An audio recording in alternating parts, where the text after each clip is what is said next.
Assalamualaikum warahmatullahi wabarakatuh.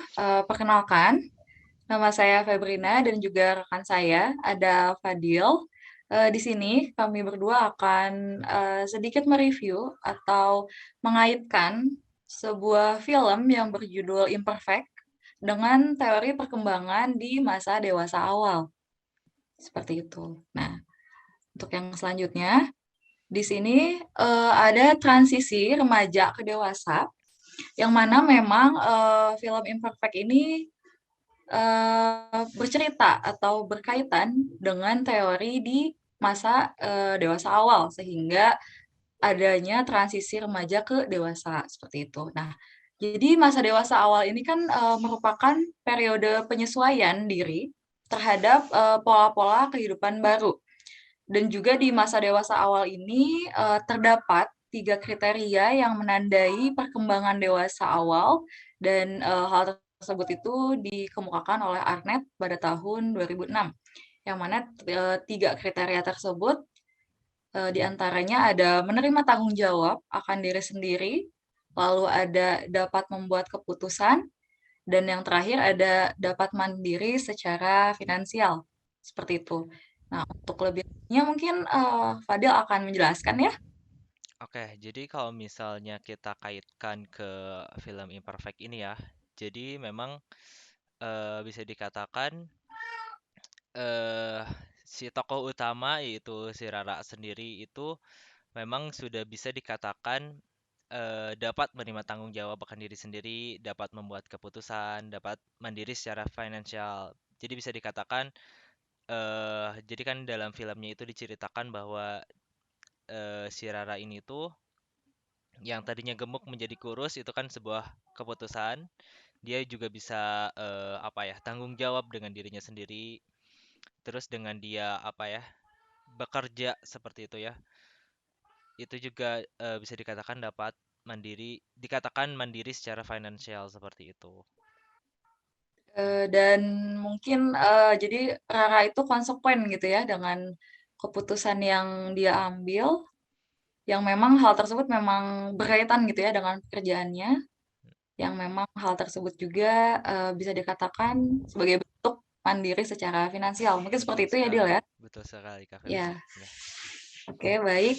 Kita lanjut ya untuk pembahasan selanjutnya. Di sini kita akan masuk ke teori perkembangan yang ada di film Imperfect. Yang pertama ini ada secara fisik ya, perkembangan fisik. Nah, yang pertama itu kan ada poin ya secara genetik. Jadi maksudnya adalah memang kan si cerita Imperfect ini tuh lebih ke body image gitu, di mana seorang individu yang memiliki kelebihan berat badan gitu kan. eh dan hal tersebut tuh tentu ada faktornya gitu. Nah, salah satu faktor yang mungkin bisa menjadikan berat badannya berlebih itu yang pertama ada dari faktor genetik. Nah, kenapa secara genetik gitu? Karena memang tokoh Rara ini tuh sangat-sangat mirip gitu dengan ayahnya gitu. Miripnya itu dari segi bentuk badannya gitu kan, berat badannya dan secara fisik seperti warna kulitnya pun sama gitu, sawo matang. Maka dari hal tersebut memang faktor genetik itu sangat mempengaruhi. Dan yang kedua, eh, berat badannya itu bisa juga dipengaruhi dari pola makan yang dilakukan oleh Rara. Jadi memang Rara itu senang makan ya dengan porsi yang banyak. Jadi tentu dengan porsi banyak tersebut kan dapat membuat kenaikan berat badan yang sangat signifikan gitu ya.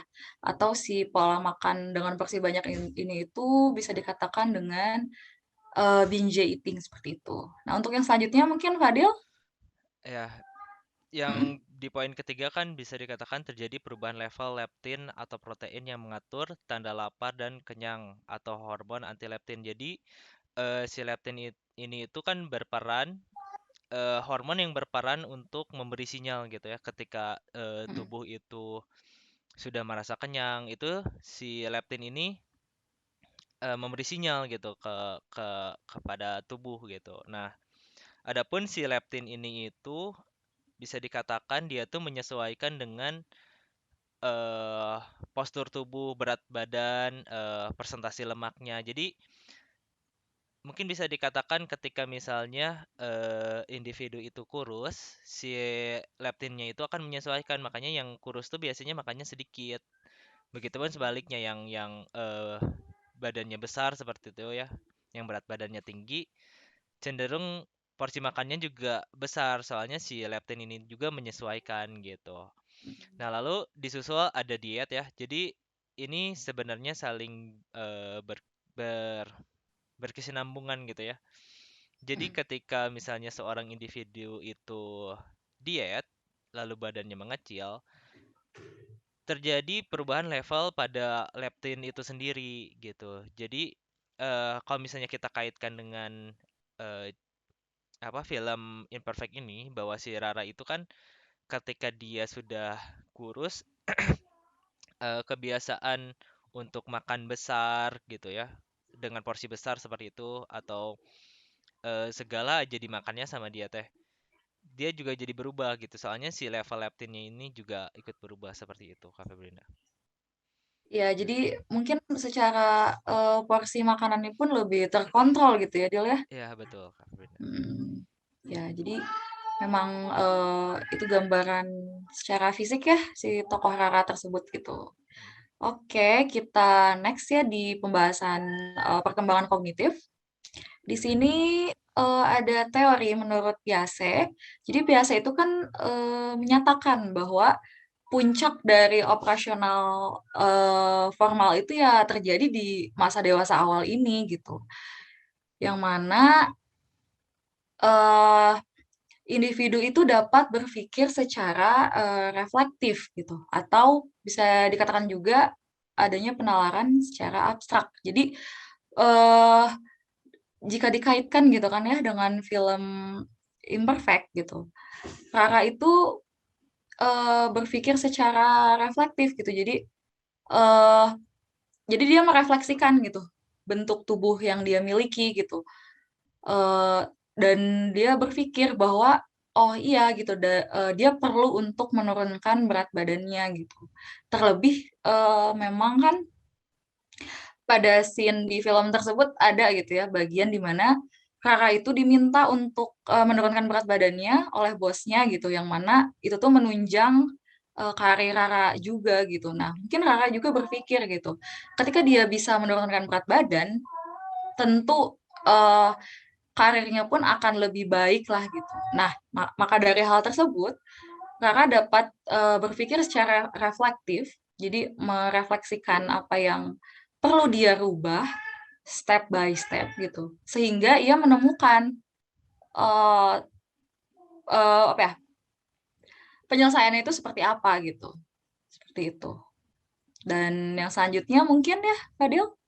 Penalaran moral menurut Kohlberg. Jadi menurut Kohlberg itu penalaran moral di masa dewasa itu. Jadi dari adanya pengalaman itu membuat individu yang sudah dewasa itu menjadikan pengalaman sebagai bahan evaluasi seperti itu. Evaluasi mengenai mana sih hal yang baik dan yang adil gitu. eh jadi kalau misalnya dikaitin sama film Imperfect gitu ya, jadi si Rara tuh bisa mengerti gitu ketika apa ya. Jadi pada satu waktu tuh kan Rara dan ibunya itu cekcok ya. Nah, Rara tuh bisa mengerti kenapa ibunya itu sedari kecil apa ya, sering melarangnya untuk makan banyak gitu. Jadi ibunya itu bercerita bahwa ibunya tuh pernah dikucilkan gitu dan nggak mau si Rara itu merasakan hal yang sama, yaitu dikucilkan. Jadi ibunya tuh nggak mau kalau misalnya Rara itu misalnya dikucilkan karena gendut gitu. Nah, di situ kan si Rara tuh berhasil melakukan penalaran moral, yaitu dengan mengerti gitu. eh yang tadinya apa ya? Jadi kan ibunya itu kayak jahat lah ya, ngelarang kayak gitu ya, mengekang gitu ya. Tapi pada akhirnya Rara juga mengerti, nah ini maksud dari penalaran moral itu, begitu Kak Feb. Oh iya, jadi belajar dari peristiwa sebelumnya yang pernah Ya, dialami betul ibunya sekali. gitu Ya, ya. betul betul. Ya, oke. Kita ke poin selanjutnya ya. Di sini ada bahwa di eh, perkembangan kognitif itu dapat berpikir secara realistis dan juga pragmatis. Itu menurut Labovie di tahun 1986. Nah, jadi berpikir realistis ini sebenarnya lebih ke orientasi pekerjaan ya, di mana eh, adanya apa ya, seperti adanya paksaan untuk eh apa ya, paksaan terhadap realita lah, di mana individu itu harus bisa menurunkan idealisme yang ia miliki gitu. Nah, di film tersebut juga apa ya, ibaratnya ditunjukkan gitu dari sikap Rara yang mana mungkin ketika ia ingin berpegang teguh dengan idealismenya ya dia tidak peduli gitu ya dengan bentuk badannya seperti apa gitu ya. Tapi karena ia apa ya memerlukan untuk bisa menyesuaikan diri di pekerjaannya, tentu harus bisa lebih realistis gitu. Nah, itu salah satu aspek perkembangan kognitif gitu. Nah, untuk yang selanjutnya, Fadil, silakan.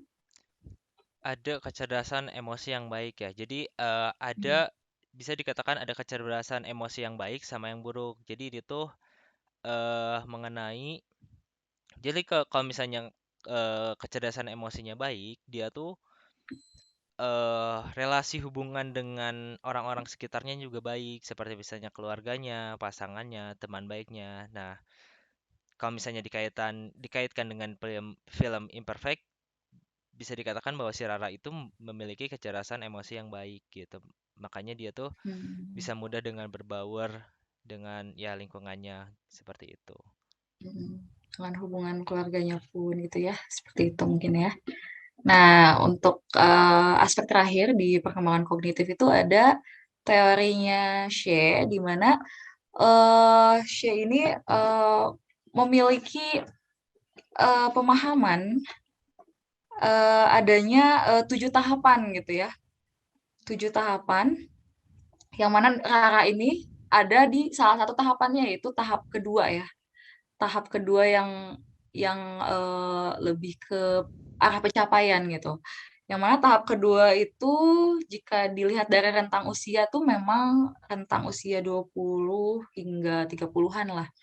Yang mana memang di rentang umur seperti itu tuh apa ya, orientasi seorang tuh lebih terhadap ingin mencapai sesuatu gitu ya, terutama dalam bidang pekerjaan gitu. Nah, seperti Rara gitu kan yang memiliki obsesi ingin, ya tentu siapa sih yang tidak ingin naik jabatan gitu, sehingga tentu banyak hal yang perlu dikorbankan gitu. Nah, itulah yang dilakukan oleh Rara gitu. Seperti itu.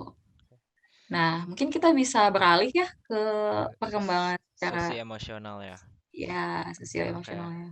Yang pertama ada temperamen gitu. Mm, Nah, apa sih Kak Feb temperamen itu? Temperamen itu kan apa ya? mm-mm. Reaksi emosional gitu ya. Jadi Yap. pada saat eh individu itu memasuki tahap dewasa, temperamennya itu bisa dikatakan lebih stabil ketimbang pada saat individu itu masih remaja. Jadi pada saat dewasa itu tuh Mm-mm.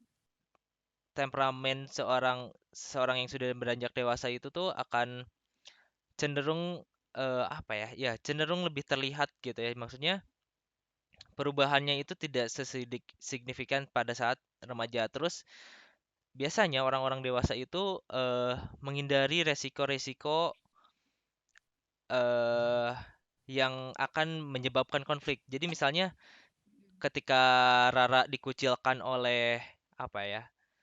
Oleh teman-teman ibunya Teman-temannya. mengenai badannya yang gemuk, bahwa adanya perbedaan bahwa adiknya cantik, putih gitu kan langsing sedangkan si Rara itu badannya besar. Nah, di sini kan apa ya? Tentu Rara pasti mengalami apa ya? Tersindir gitu ya. Iya. Akan tetapi temperamen yang stabil, jadi Raranya juga enjoy gitu. Dia dia hanya menganggap omongan teman-teman ibunya itu hanya angin lalu seperti itu. Hmm. Nah, lalu Jadi, ada temperamen mudah ya.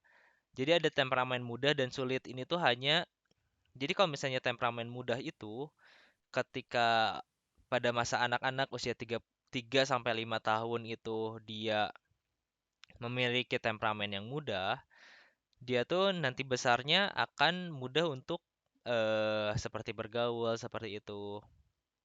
Terus juga cenderung eh ketika individu itu apa ya? Ketika individu itu memiliki tahapan temperamen yang mudah itu, dia ntar besarnya itu biasanya Mm, melanjutkan pendidikan formalnya gitu. Beda ketika yang memiliki temperamen yang sulit gitu. Dia sulit. dia cenderung misalnya ketika perempuan itu tumbuh di temperamen yang sulit, nanti besarnya dia tuh akan apa ya? Ada kecekcokan lah di perkawinannya seperti itu misalnya. Oh, jadi bisa mempengaruhi ya dari Ya, kecil hingga ke perkembangan dewasanya ya seperti betul itu. sekali Kak Feby. Nah, dan yang temperamen terkekang itu, jadi Rara itu memiliki dua temperamen gitu ya. Yang satu yang mudah dan satu yang terkekang. Kenapa termasuk terkekang? Karena memang eh, terbukti gitu ya bahwa Rara itu sulit berperilaku asertif gitu kan. Jadi Rara itu sulit untuk bisa tegas dengan apa ya?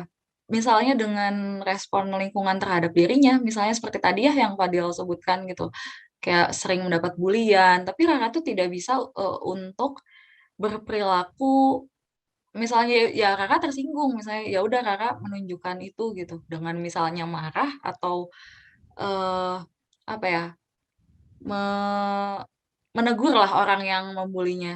Nah, jadi maka dari hal tersebut, jadi Rara itu termasuk ke dalam temperamen mudah dan juga terkekang. Seperti itu mungkin ya, Fadil ya. Betul Kak Febrina. Nah, untuk yang selanjutnya di perkembangan sosio juga ditandai dengan kemandirian dan juga komitmen terhadap karir dan juga pasangan. Nah, di sini juga memang ditunjukkan ya di film tersebut bahwa Rara itu secara komitmen karirnya ada gitu ya. Dia mau mengorbankan banyak hal. Begitu juga dengan komitmen terhadap pasangannya gitu. Seperti itu. Baik, yang selanjutnya Fadil mungkin ya. Ada hubungan persahabatan ya, atau Mm-mm, bisa dikatakan validasi konsensual. Jadi kalau misalnya kita lihat hubungan antara Rara dengan Rere itu kan mereka itu bersahabat ya, bestinya, mm-mm. Temannya ya ya, teman mm, rekan kerja gitu kan. kerja. Mm, Nah, apa sih validasi konsensual itu? Jadi validasi konsensual itu tuh apa ya? Jadi Rara dan Rere itu memiliki nilai-nilai kesamaan, prinsip-prinsip yang sama. Jadi dari persamaan mm-mm, ini membuat mm-mm. Rara dan Rere ini tuh apa ya? Menyatu gitu. Jadi Ya, Ki. ya jadi apa ya? Merasakan satu sama lain seperti itu dari kesamaan ini seperti itu. Ya. Selanjutnya Kak Jadi Feb. kita bersatu karena satu frekuensi ya. Mungkin Ya, istilahnya nah seperti satu itu gitu frekuensi ya. ya betul betul. Ya. Itu Kak. Nah, ya itulah yang disebut dengan validasi konsensual di hubungan persahabatan. Nah, untuk yang selanjutnya itu ada kelekatan dengan pasangan. Jadi di sini itu lebih ke kaitannya hubungan romantis ya, Fadil ya. Nah, di sini tuh ditunjukkan gitu ya bahwa Rara itu memiliki hubungan kelekatan dengan pasangannya itu lebih cenderung ke arah yang aman gitu. Kenapa disebut aman? Karena memang apa ya? Jadi Rara itu tidak mengkhawatirkan tentang misalnya interaksinya dengan teman-temannya, dengan orang lain gitu kan, dan tidak terlalu memikirkan apa ya, tidak menjadikan stres yang berlebih lah gitu, sehingga memang kelekatan eh, yang Rara jalani itu lebih ke arah yang positif seperti itu.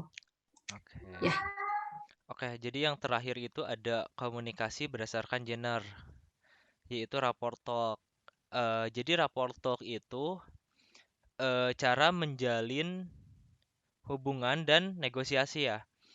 Eh, mm-mm, jadi kalau misalnya kita lihat di filmnya ya, jadi Rara itu kan suka ngajar apa anak-anak yang kurang mampu seperti itu ya.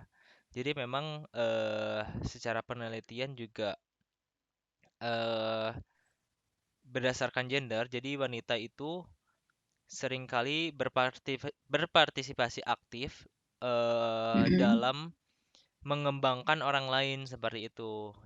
Jadi ya memang komunikasi berdasarkan gender ini ya memang relate gitu. Biasanya dilakukan Mm-mm. oleh wanita seperti itu kalau Wanita. gitu. Mm-mm. Ya, Oke, mungkin eh, ketiga aspeknya sudah kami jelaskan ya. ya. Mungkin sekian review film Imperfect berdasarkan teori perkembangan masa dewasa awal. Wassalamualaikum warahmatullahi wabarakatuh.